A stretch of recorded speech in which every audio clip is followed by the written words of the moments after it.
Yo, salut les investisseurs, c'est Guillaume du blog investirparisportif.com et aujourd'hui on se retrouve pour une nouvelle vidéo orientée conseils pour la Coupe du Monde. Mais avant toute chose, je t'invite à t'abonner pour recevoir toutes mes futures vidéos et futurs pronostics. Allez, c'est parti.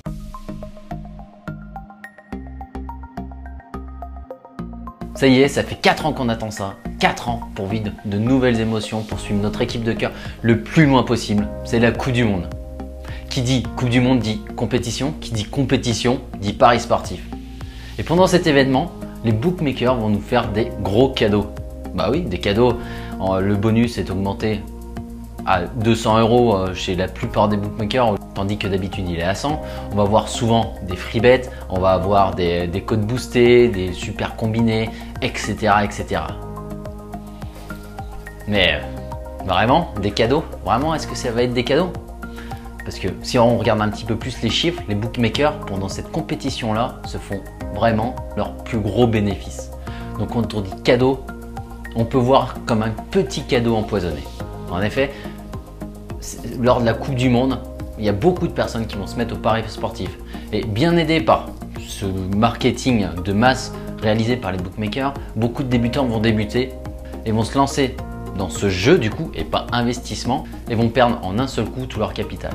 Et ça va les dégoûter par la suite de paris sportifs. Mais bon, le petit free bet qui va bien sera donné par les bookmakers pour les relancer et ils reperdront un petit peu plus d'argent. Donc pendant cette compétition, il va falloir être très attentif à ça. Mais bon, si tu es débutant et que tu regardes cette vidéo, c'est que tu ne veux pas te faire avoir comme la plupart des nouveaux pronostiqueurs. Donc on en vient au premier conseil. Donc il faut savoir que les matchs de Coupe du Monde, ou tous les matchs de Coupe en général, que ce soit la Ligue des Champions, l'Europa League, la Coupe de France, etc., c'est toujours très compliqué à pronostiquer. Car ce sont des matchs qui ne sont pas récurrents, où souvent les équipes évoluent et les automatismes ne sont pas créés. La Coupe du Monde avec les équipes nationales, c'est encore plus vrai puisque la plupart du temps ce sont des joueurs venant de différents clubs, hormis peut-être l'Espagne lorsqu'ils ont été champions du monde où il y avait surtout 2 clubs représentés, donc les automatismes étaient beaucoup plus présents. Mais là, en général, ces équipes-là manquent un petit peu d'automatisme. De plus, c'est le moment où on découvre de nouvelles équipes qu'on ne connaît pas habituellement. Par exemple, l'Iran. On ne connaît pas leur véritable niveau. Si on regarde un petit peu les statistiques, l'Iran reste une équipe ultra solide défensivement et qui n'a pas perdu un seul match de qualification. Pourtant, elle se retrouve dans la poule entre guillemets de la mort avec l'Espagne, le Portugal et le Maroc. Donc intuitivement comme ça, si on regarde un petit peu le groupe, on se dit bon, l'Espagne et le Portugal vont sortir. Donc si on regarde un petit peu plus l'enchaînement des matchs, par exemple le Maroc, s'il gagne contre l'Iran et que le Portugal perd contre l'Espagne au premier match, derrière, c'est plus la même chose. Le Maroc peut sortir de ses poules. Mais peut-être que l'Iran créera une surprise énorme comme on peut le voir chaque fois dans ce genre de compétition. Donc tu auras compris où je veux en venir, c'est vraiment très dur à pronostiquer. Ainsi, il faut que tu limites tes mises. Bon, c'est-à-dire, si tu es un parieur confirmé et si tu as une bankroll raisonnable qui te permet de te faire un complément de revenu chaque mois, je te conseille de parier entre 1 à 3% maximum de cette bankroll qui sera spécifique pour la Coupe du Monde.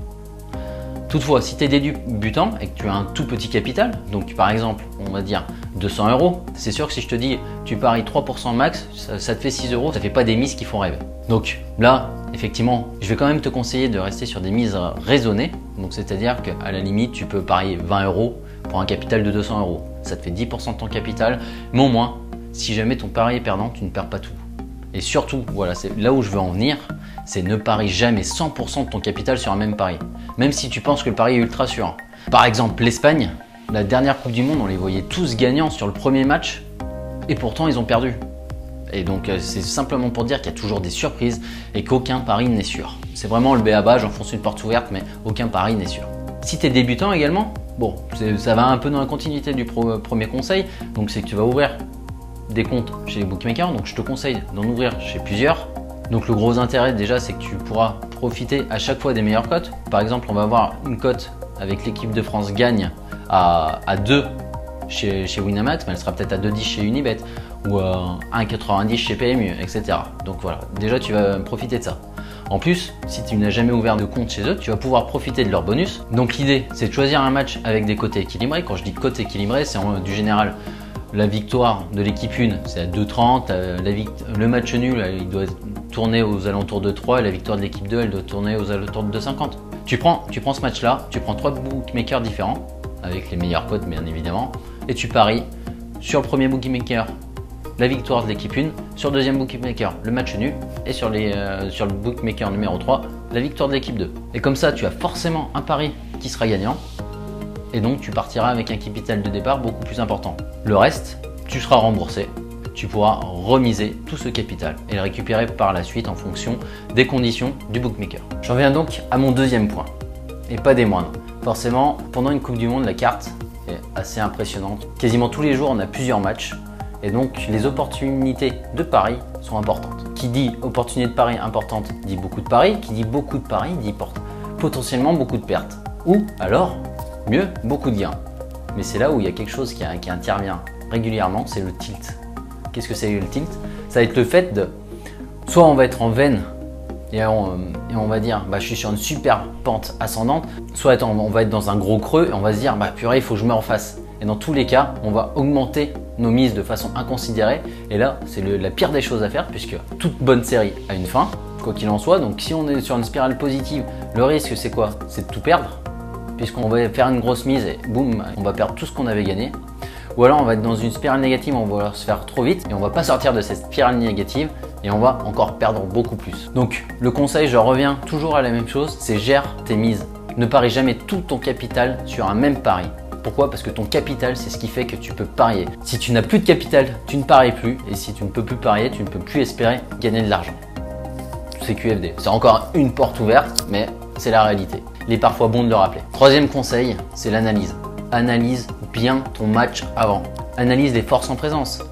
Regarde un peu les statistiques. Bien évidemment, si tu regardes les derniers matchs, évite les matchs de préparation puisqu'ils n'ont aucun enjeu. Et comme son nom l'indique, ils sont là pour préparer la Coupe du Monde. Donc c'est mieux s'ils sont dans une spirale positive.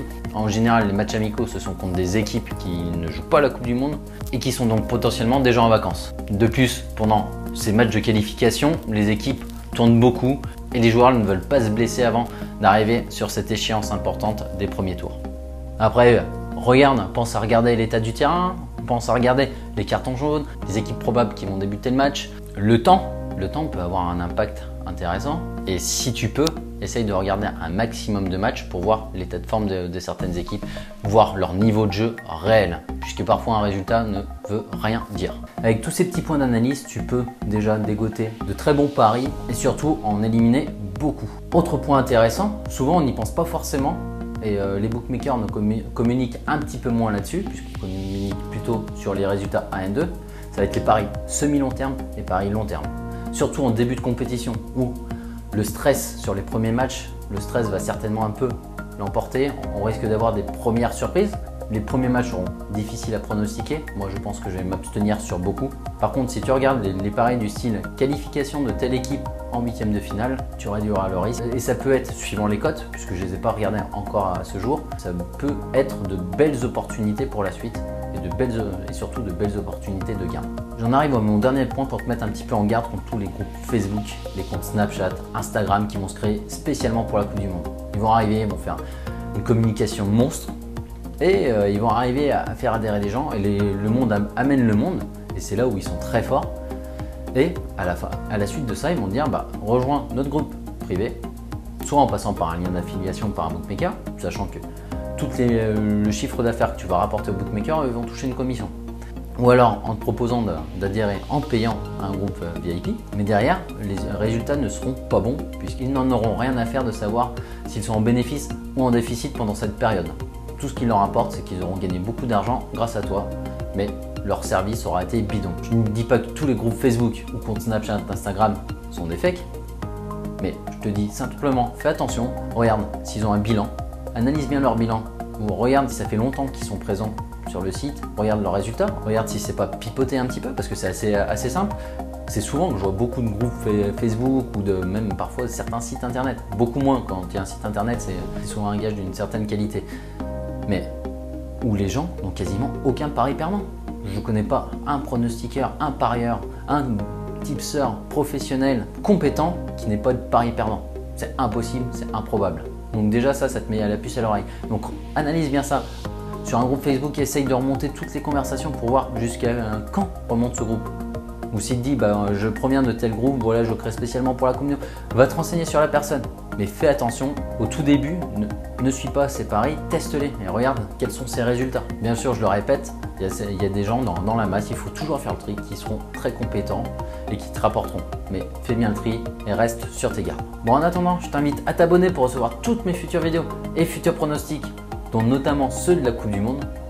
Et je te dis à très bientôt, profite bien de tous ces matchs et comme toujours, n'oublie pas, arrête de jouer, investis.